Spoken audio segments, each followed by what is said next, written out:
Comment ça va YouTube? Aujourd'hui c'est l'épisode 10 de l'Arc Akaishin, on approche doucement de la fin mais avant ça je vous fais un petit résumé. Goku et compagnie se sont rebellés contre Zeno. Mosco était en réalité le gardien du véritable corps de Zeno, mais celui-ci l'a enfin récupéré devenant le guerrier ultime. Il fait face à Velvet et aux anges. Mosco, qui vient de rendre son corps à son maître, se dévoile réellement face à Goku, Jiren, Toppo, Gohan et Boo. Épisode 10, c'est parti! J'avais bel et bien raison. Tu avais bien le corps de Zeno. Laisse-nous passer. Tu ne peux plus rien contre nous désormais. Je te trouve bien présomptueux.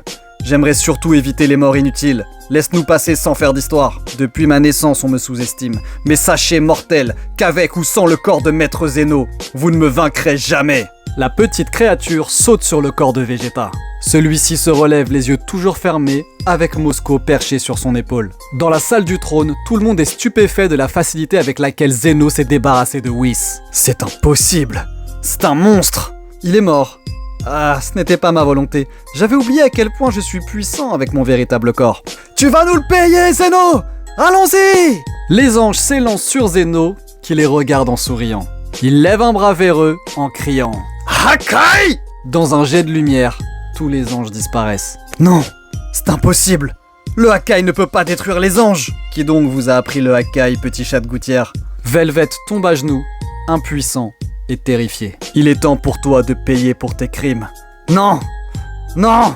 Laisse-moi! Totalement paniqué, Velvet tente de s'enfuir en courant partout dans la salle du trône. Si tu te voyais, Velvet, tu es tellement ridicule. Vegeta s'est relevé, le Akaishin tranquillement installé sur son épaule. Vous allez voir ce dont je suis capable. Mosco tente de s'élancer, mais le corps de Vegeta refuse de bouger. Qu'est-ce qui se passe? Tu pensais vraiment pouvoir prendre possession du corps de Vegeta? Quoi? Vegeta préférerait mourir que de se laisser manipuler. Qu'il le veuille ou non, ce n'est pas le problème. Tu vas bouger, maudit Saiyan! Goku et compagnie se dirigent tranquillement vers la porte menant à la salle du trône de Zeno. Rejoins-nous vite, Vegeta. Quoi? Restez ici! Attendez! Attendez! Le corps de Vegeta se met à briller et ses yeux s'ouvrent soudainement. Je suis Vegeta! Le petit Akaishin est propulsé contre le mur. Vegeta se tient droit, les yeux grands ouverts. Asura! Comment as-tu fait ça? Vegeta regarde la petite créature, l'air méprisant. Il concentre son énergie. Ses cheveux deviennent jaunes. Il atteint le stade de Super Saiyan mode Asura. C'est impossible. Il va s'éveiller totalement. Des éclairs commencent à danser autour de Vegeta. Il atteint le stade 2 du mode Asura. Ce n'est pas fini! Les sourcils de Vegeta disparaissent et ses cheveux se mettent à pousser. Magnifique. C'est un monstre de puissance. Vegeta atteint le stade 3, mais sa transformation ne semble pas être terminée. Je suis l'être le plus puissant des univers! Je vais tous vous massacrer! Tous autant que vous êtes!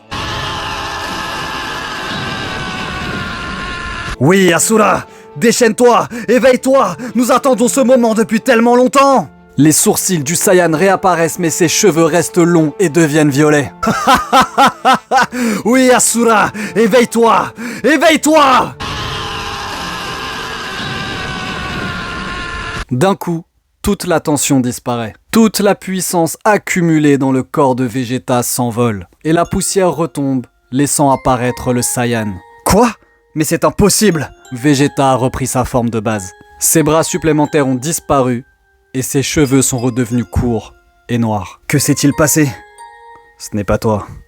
Tu n'es pas la réincarnation d'Asura. Maître Zeno avait raison. C'est l'autre. Goku et les autres entrent dans la salle du trône au moment où Zeno s'apprêtait à donner le coup final à Velvet. Fuyez! Vous ne pouvez rien contre lui! Fuyez et revenez quand vous serez plus fort! C'est inutile. Si nous partons, Zeno détruira la dimension. Bouh! C'est bien toi? Mais comment as-tu réussi à sortir de ton cocon? Un sorcier nommé Bibidi m'a fait sortir. Je t'avais dit que je ne resterais pas enfermé pour l'éternité. Comment se fait-il que tu aies autant changé? Lâche-moi, Zeno! Mais oui, c'est le ki du Dai Kaioshin que je ressens en toi. C'est intéressant. Cependant, tu es bien moins fort qu'avant, comme si ton âme avait été séparée. Qui sait? Si tu étais revenu entier, peut-être aurais-tu une chance face à moi, ça n'aurait rien donné de plus qu'à l'époque.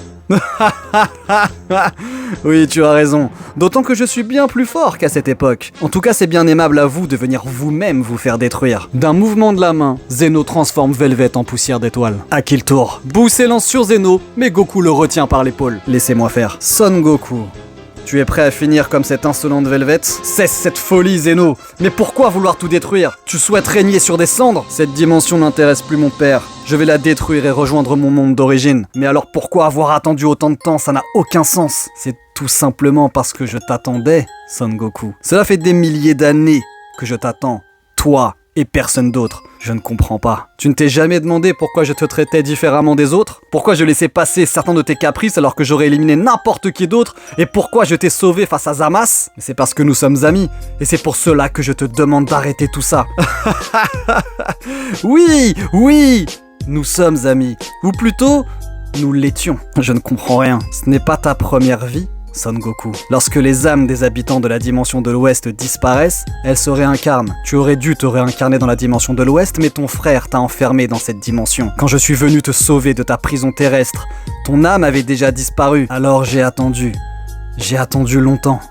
Et tu es enfin là, devant moi. Mais qui crois-tu que je suis à la fin? Je vais t'aider à t'éveiller. Et tu te rappelleras de tout, mon ami. Asura. Et voilà, c'est terminé. J'espère que ça vous a plu. L'épisode était légèrement plus court que d'habitude, je suis désolé. J'espère que vous n'êtes pas trop déçus, mais en fait, j'ai changé au dernier moment ma fin parce que je la trouvais pas ouf et j'ai trouvé une meilleure idée. Du coup, j'ai fait mes petits changements et vu que je voulais pas être en retard et que je voulais pas bâcler non plus cet épisode, bah j'ai fait un truc un peu plus court, pardon. Je vous dis à dimanche prochain pour l'épisode 11. Surtout, dites-moi ce que vous avez pensé de l'épisode 10 en commentaire. C'était le Shogun. Tchuss!